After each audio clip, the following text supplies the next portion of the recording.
Welcome back. Today I'm going to be bringing you my quarterback rankings for the 2026 NFL Draft, and as is often the case, although I don't do it on purpose, I've got some controversial opinions. So before we jump into it, I'm going to act as my own lawyer by pointing towards my ranking from last year. Last year I had 4 first-round quarterbacks, and in order, those first-round quarterbacks were Riley Leonard, Jackson Dart, Tyler Shough, and Cam Ward. And this is not me taking a victory lap. I know it's only been 1 year, but I'm sure you would have called me crazy at the time for these opinions. Having Cam Ward behind these 3 quarterbacks, and so far, as I expected, Cam Ward couldn't take on a pro-style system. I think he has real potential with the right development, but the processing is flawed. Riley Leonard only started in 1 game, so the jury is still very much out, but in that 1 game, he absolutely ripped it up. And the only 2 quarterbacks who were Rookie of the Year candidates last season were Tyler Shough and Jackson Dart. So my point isn't that I'm going to be right about everything. In fact, it's not even that I've been proven right about this, but I'm not pulling these opinions out of thin air. I've watched a ton of film and I'm giving you my 100% authentic opinion. So try to have an open mind and let me know what you disagree with in the comments. If you do enjoy the content, please consider liking and subscribing. It would be very much appreciated. Now let's jump into it.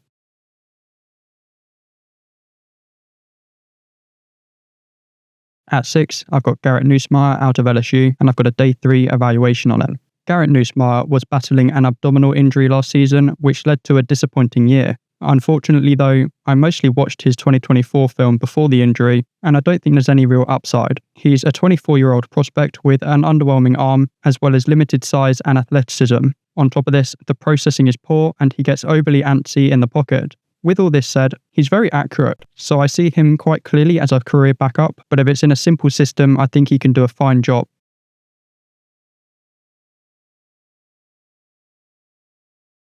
At 5, I've got Joe Alla out of Penn State. Joe Alla was not only a 5-star recruit coming out of high school, but the number 1 quarterback in his class. However, his 4-year college career has been derailed by injuries. Most recently, a Week 7 ankle fracture that ended his 2025 season and required surgery. He is a well-built 6'5" with a strong arm, so the traits are there and you can take a flyer on him if he falls to day 3, but it's a wild stab in the dark. Even if his medical checks out and he stays healthy in the NFL, there is no evidence of consistent accuracy or processing, and 9 times out of 10 you're going to find yourself wondering why you wasted a pick on someone who can't play quarterback.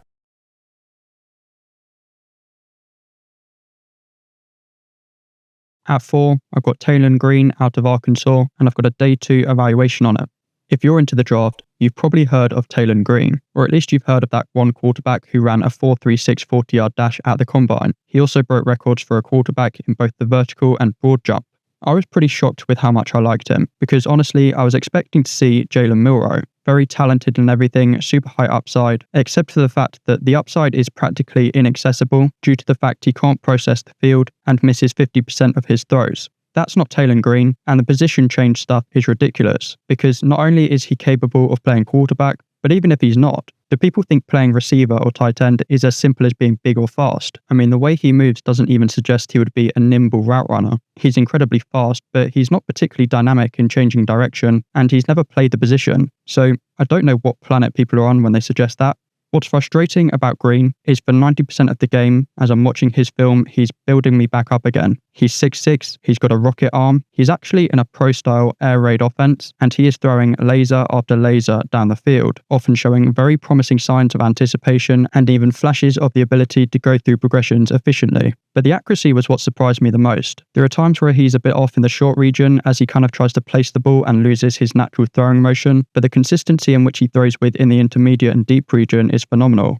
And then, in every single game, and I mean every single game, he'll make 2 or 3 ridiculous decisions and turn the ball over. And I almost put Jameis Winston as his comparison, because it doesn't really make sense in terms of the overall athlete that Green is, but it could be similar in terms of that feeling you get when you watch Winston, where no matter how many good things he does in a game, he's going to find a way of making an error, and actually it's probably going to be more than one.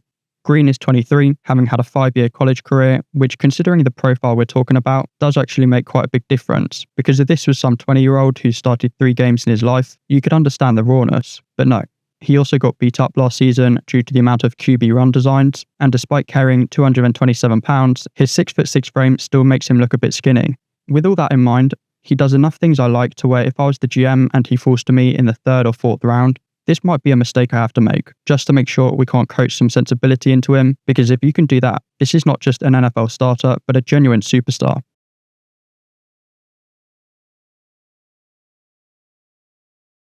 At 3, I've got Carson Beck out of Miami. Carson Beck is a big pocket passing quarterback. The athleticism is very limited, but when in rhythm, the velocity and accuracy he throws with is one of a high-level starter. His processing is a bit of a mixed bag. I've seen Beck display the ability to go through progressions and get to the open receiver consistently, especially when at his best with Georgia. But more recently, he can get stuck on the wrong reads, and the overall decision-making can be volatile. On top of this, he tore his elbow at the end of 2024, the year before he transferred to Miami, and I think it's made him a much less reliable thrower. When everything lines up, his first read is open, and he has the chance to set his feet and get everything in the right place mechanically. He's excellent, but I get the feeling that the elbow tear has made him even more robotic and less capable of displaying the different arm angles required to make off-platform throws consistently. So in summary, I think there's something in there. If you're a team with an excellent offensive line and want to take a swing on a quarterback, Carson Beck is your guy.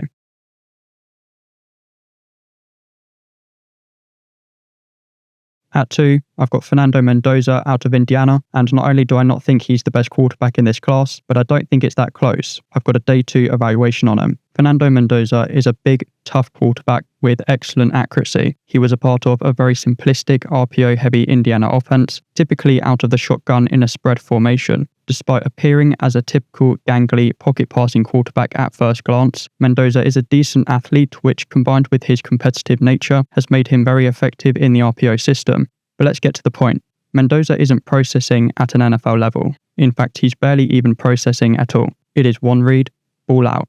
The route concepts are typically slants and goes, and the decision he is making is usually either to hand the ball off, throw it, or keep it himself, and he's been pretty good at making those judgment calls. I've been the first to say that just because a quarterback is in a simple system doesn't mean he can't process. He might just not be asked to do it. The problem is, every time I've seen Mendoza do anything that looks like NFL processing, he rushes through his reads and misses opportunities or forces the ball into dangerous areas. The reality is, Indiana were the best college football team in the country, and people started assuming Mendoza must be the best quarterback because the stats are good, the team is the best, he's the one. And then as it becomes the consensus, and this is before people are even watching the film, people don't want to disagree with the consensus. So they watch the film with a subconscious bias and they find reasons for why he's the best one. But he's not got amazing arm talent. He doesn't make off-platform throws like a Caleb Williams. He is a decent athlete, but needless to say, this isn't Jayden Daniels. So why would he be the best quarterback? Well, it must be the IQ. He must be this on-the-spectrum supercomputer quarterback. It's not true. I don't know what else to say. I can only tell you what I'm seeing on the film, and you tell me what it is that makes him a slam dunk number 1 pick. I'm guessing if it's not the processing, it's the whole he's a winner argument. And in my opinion, this is a silly way of evaluating a prospect, but I'll humour it anyway. Indiana went 11-2 the year before Mendoza joined. This season, they had an average of 212.9 rushing yards per game. They protected Mendoza very well, and he did a good job throwing the ball to his first read, which was usually Elijah Surratt or Omar Cooper Jr. I am not trying to be a dick about this. He played his part in Indiana winning a national championship, but his part was as a reliable system quarterback with the best team around him. What complicates this evaluation a smidge is that Kubiak's system fits Mendoza well because it's a lot of bootleg off the wide zone, it's a lot of 12 personnel, meaning less receivers on the field and less progressions to get through. Kubiak's going to give him some layups, but ultimately for this to work long term, you need to have the threat of opening up the offense in order to back the defenses off, and that's where I think Mendoza's inability to process will show up.